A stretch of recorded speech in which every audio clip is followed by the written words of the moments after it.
اللهم صل على سيدنا محمد يا رب صل وسلم دائما أبدا على حبيبك.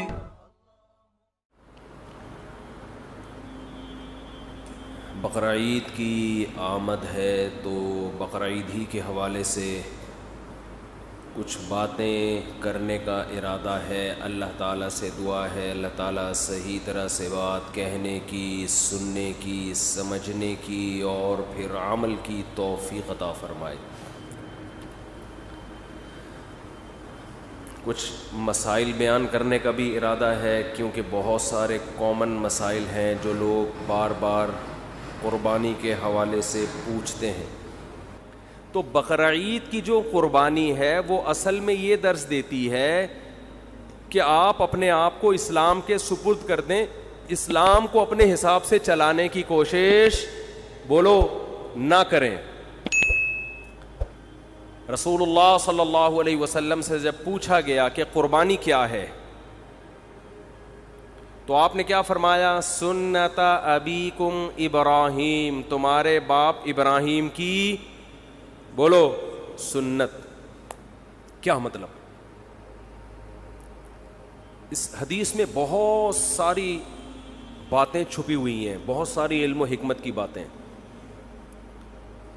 دیکھو دنیا میں اس سے بڑا کوئی ظلم نہیں ہو سکتا کہ ایک انسانی جان کو قتل کیا جائے. ہو سکتا ہے؟ بولنا پڑے گا آپ لوگوں کو، ہے بھائی. کسی انسانی بلکہ کسی بے گناہ جان کو قتل کیا جائے، چاہے وہ جانور ہی ہو، انسان تو دور کی بات. بلا وجہ کسی جانور کو قتل کرنا بھی، بھائی پھر ویڈیو بنا رہے ہیں، ہلو بھائی ویڈیو نہیں بنائے. بلا وجہ کسی انسانی جان کو قتل کرنا ساری دنیا میں غلط سمجھا جاتا ہے اور اسلام میں بھی کیا یہ عمل حرام ہے. کسی بھی جان کو، وہ جان اگر انسان کی ہو تو یہ جرم اور زیادہ بولو بڑھ جاتا ہے.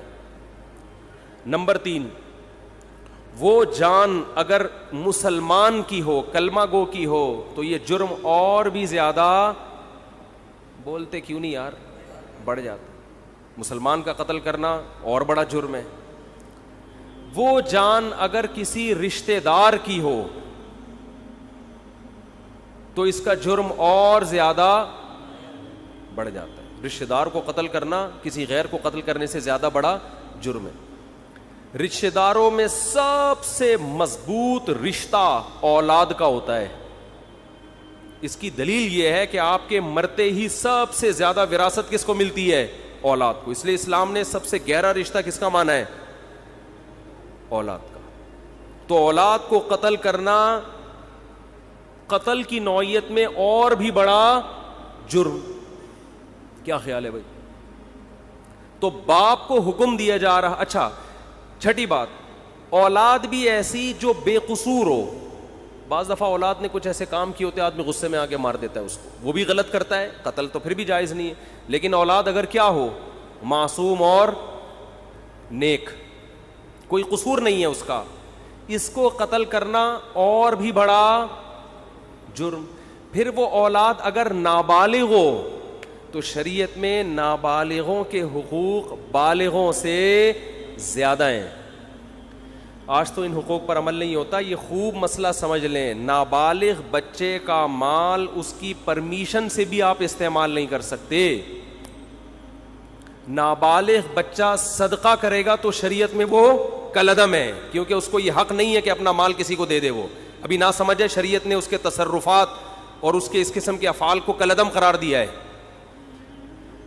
نابالغ بچہ آپ کو اپنا پلاٹ گفٹ کر دے، شریعت اس کو کالعدم مانتی ہے. کوئی وصیت کر دے، کالعدم. سمجھتے ہو؟ کیونکہ اس کے مال کی حفاظت اور اس اچھا نابالغ بچے سے آپ کوئی کام بھی نہیں لے سکتے. یہ بہت اہم پوائنٹ کی بات ہے. لوگ خدمت لے رہے ہوتے ہیں نا، وہ بچہ کوئی جا بیٹا یہ لے کر آ، جا بیٹا پانی لے کر آ، جا بیٹا یہ لے کر آ. تو علماء نے یہ مسئلہ بیان کیا ہے کہ نابالغ بچے سے آپ کوئی کسی قسم کی خدمت نہیں لے سکتے. والدین خدمت لے سکتے ہیں, اسی طرح استاذ والدین کی پرمیشن سے اتنی خدمت لے سکتا ہے جس کا تعلق تربیت سے ہو. بہت مشکل ہے بات سمجھانا, بہت مشکل. مثال کے طور پر آپ نے پڑھنے کے لیے اپنا بچہ کسی ٹیچر کے حوالے کیا. اب ٹیچر کا ادب بھی آپ چاہتے ہیں اپنے بچے کو سکھانا, تو ماں باپ نے بچے سے یہ کہا اور ٹیچر سے بھی یہ کہا کہ اس سے خدمت لیتے رہا کریں, کبھی کبھار پانی منگوا لیا, یہ کام کروا لیا, دکان سے جو ہے وہ کوئی چیز منگوا دی, تاکہ اس میں استاذوں کی خدمت کا جذبہ برقرار رہے. تو ٹیچر اس نیت سے اس سے خدمت لے سکتا ہے تاکہ اس میں خدمت کا جذبہ برقرار رہے, اور یہ بھی جب لے سکتا ہے جب بچے کے والدین کی طرف سے ٹیچر کو اس کی پرمیشن بھی ہو, کیونکہ اصل متولی ماں باپ ہیں, استاذ نہیں ہے. بہت مشکل ہے یار, کیسے سمجھائیں. تو لیکن آج کیا ہو رہا ہے, بعض اداروں میں بچوں سے محنت مشقت والے کام لیے جاتے ہیں, تو وہ جائز نہیں ہے, ان سے خوب سمجھ لیں. اسی طرح ہنر سکھانے کے لیے بھی بچے سے خدمت لی جا سکتی ہے والدین کی پرمیشن سے. ماں باپ اپنے بچے کو میکینک بنانا چاہتے ہیں, تو شو روم میں لے جا کے وہ جو ورک شاپ میں بٹھا دیا, تو وہاں جو بھی استاذ ہے اس سے کہا کہ بھائی اس سے پلگ پانا وغیرہ کھلواؤ تاکہ اس کو یہ کام آئے. تو ہنر سکھانے کی نیت سے بھی ٹیچر استاذ وہ نابالغ بچے سے خدمت لے سکتا ہے, کس کی پرمیشن سے, ماں باپ کی. مگر اس میں بھی یہ ہے کہ یعنی زیادہ محنت مشقت والے کام اس صورت میں بھی جائز نہیں ہے کہ جس سے وہ تنگ آنا شروع ہو جائے. سمجھتے ہو؟ یہاں ایک مدرسہ ہے, مجھے نہیں یاد پڑتا کہ میں کبھی کسی بچے سے میں نے پانی بھی منگوایا ہو, مجھے نہیں یاد پڑتا. تو یہ اصول ہے, خوب سمجھ لیں. تو اس سے پتہ چلتا ہے کہ نابالغ کے حقوق اسلام میں بالغوں سے زیادہ ہیں. ٹھیک ہے, تو اس کا قتل کرنا تو اور بڑا جرم ہوگا نا.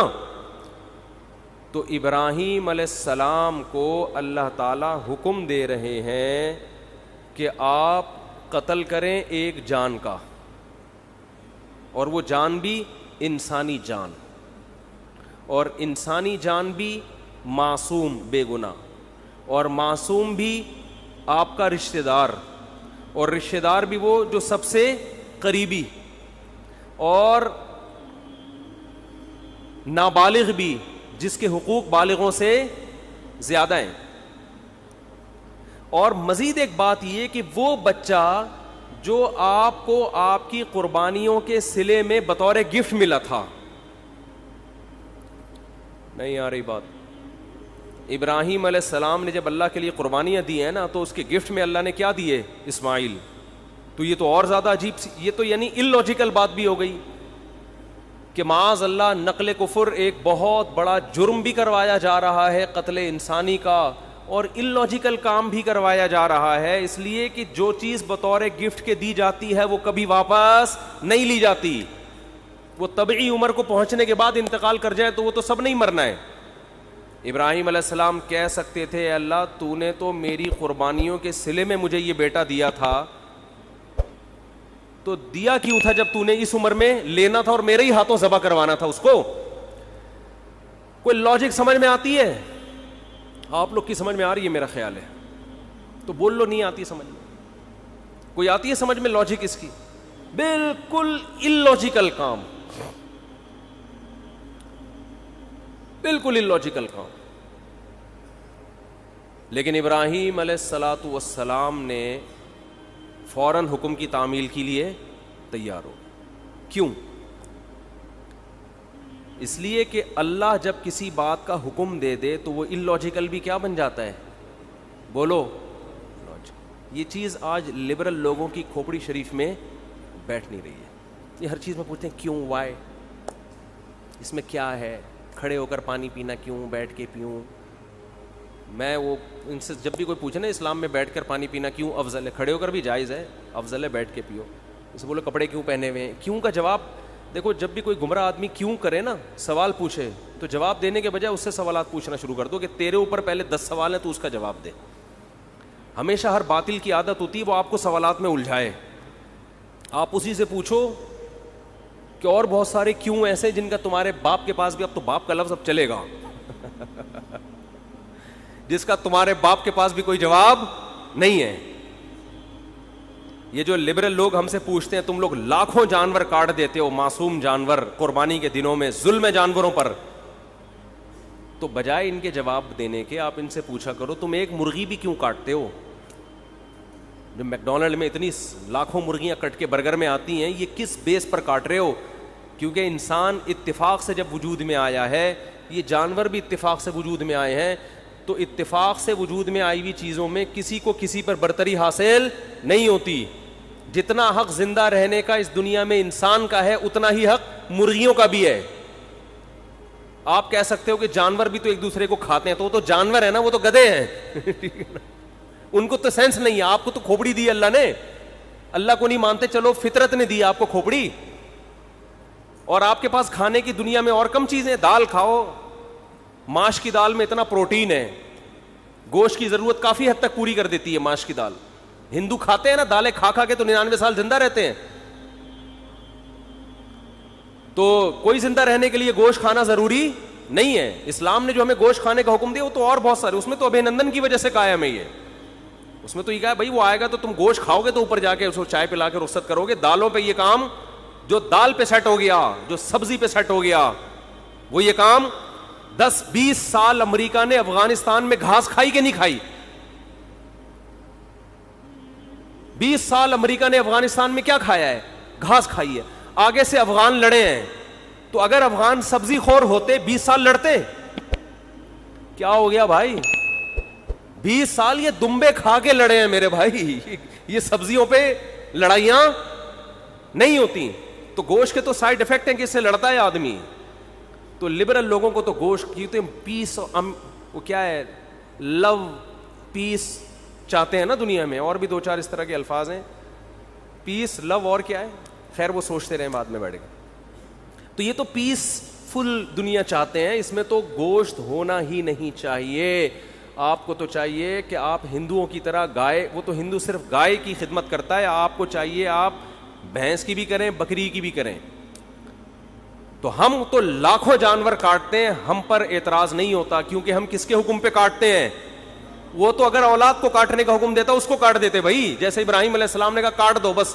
جب illogical کام اللہ نے کہہ دیا تو وہ illogical رہا نہیں ہے, وہ لاجیکل, وہ سراپا لاجک سے بھرا ہوا کام ہے. وہ خدا ہے بھائی, ہم تو خدا کے غلام ہیں, ہمیں اگر اللہ ابراہیم علیہ السلام کو حکم دیتا اسماعیل کو کاٹو, وہ نہیں کاٹتے. اللہ ویسے ہی بھی تو اٹھا سکتا تھا نا.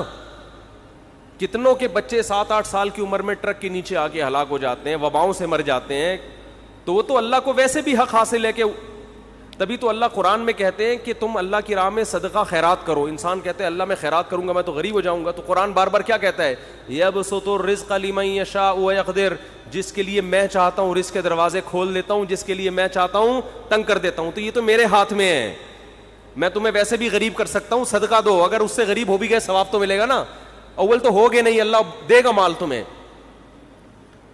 تو ہمارے پاس تو دلیل ہے ہمارے رب کی طرف سے, اس نے ہمیں حکم دیا بقرعید کے 3 دنوں میں اپنے حبیب سے کہلوا دیا صلی اللہ علیہ وسلم, اللہ کو جانور کا خون بہانے سے زیادہ کوئی عمل محبوب, بولو نا بھائی, نہیں ہے.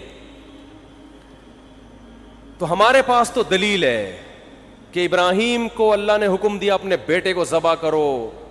اولاد کا ذبح کرنا illogical کام, کسی انسان کو کاٹنا illogical, لیکن اللہ کے کہنے سے کیا بن گیا؟ لاجک سے بھرا ہوا.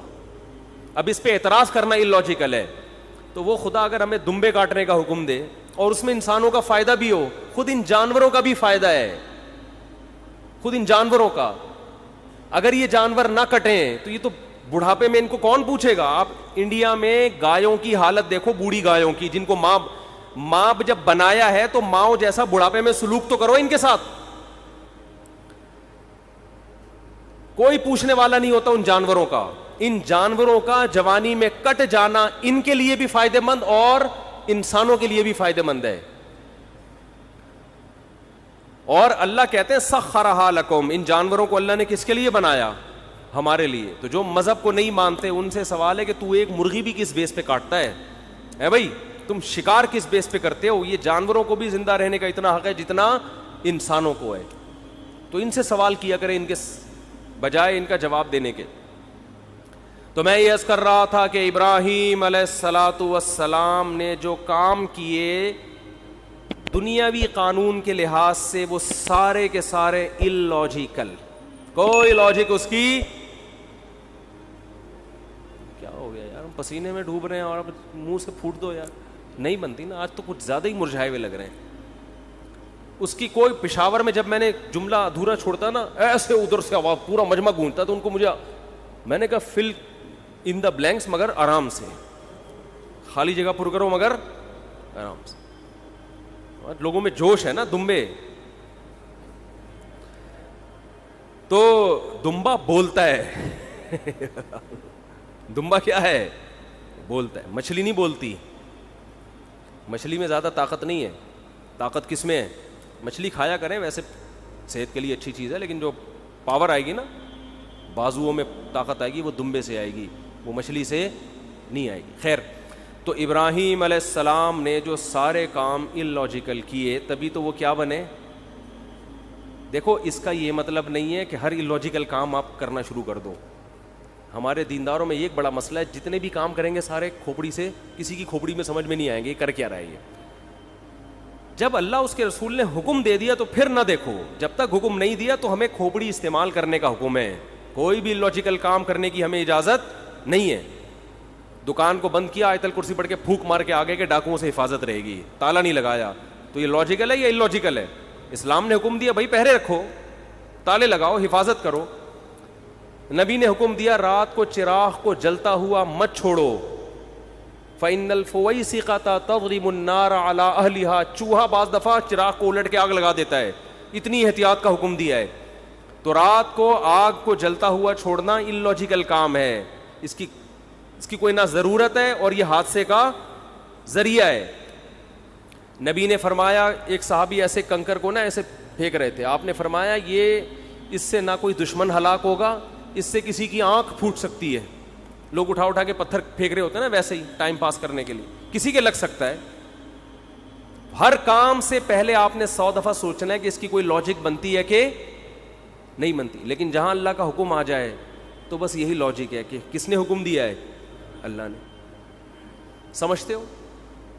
اسی میں ایک بات خوب یہ بھی, جب بات چل پڑی ہے, والدین جب کسی بات کا آرڈر کیا کریں نا اور اس میں آپ کا کوئی بڑا نقصان نہ ہو, تو یہ نہ دیکھا کریں کہ یہ کیوں.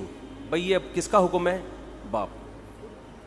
یہ باپ کا حکم ہے, ماں کا حکم ہے, ان کو خوش کرنے کے لیے کرنا ہے.